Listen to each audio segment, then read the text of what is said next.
দেশৰ বাণিজ্যিকভাৱে কৰা শস্যবোৰৰ ভিতৰত অমিতা গুৰুত্বপূৰ্ণ।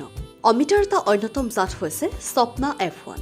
ই এটা হাইব্ৰিড জাত। এই জাতটোৰ অমিতা অধিক উৎপাদনক্ষম আৰু ৰোগ প্ৰতিৰোধ ক্ষমতা অধিক। পাচলিতকৈ ফল হিচাপে ই অধিক সুস্বাদু, আকাৰতো ডাঙৰ আৰু মিঠা, পকিলে ৰঙা হৈ আহে। এটা পৈণত অমিতাৰ ওজন 1.5 পৰা 2.5 কেজি ওজনৰ হয়। 240 পৰা 270 দিনৰ ভিতৰত গছত ফল লাগে আৰু ছিঙিব পৰা হয়। অসমৰ মাটি আৰু জলবায়ুৰ বাবে স্বপ্না F1 জাতটোৰ অমিতা অতি উপযোগী। স্বপ্না F1 প্ৰজাতিটোৰ অমিতাৰ খেতিৰ বাবে পানী জমা নোহোৱা ওখ সাৰুৱা মাটি উপযোগী। কৃষি পথাৰত জলসিঞ্চনৰ ব্যৱস্থা কৰি ল'লে সুফল পাব। এই জাতটোৰ অমিতা ৰোপণৰ উপযুক্ত সময় ফেব্ৰুৱাৰী আৰু জানুৱাৰী। কাৰণ এই সময়ছোৱাত আমাৰ কৃষকসকলে অমিতাসমূহ ৰোপণ কৰিলে এখন ভাল বজাৰ লাভ কৰিব জুন-জুলাই মাহত।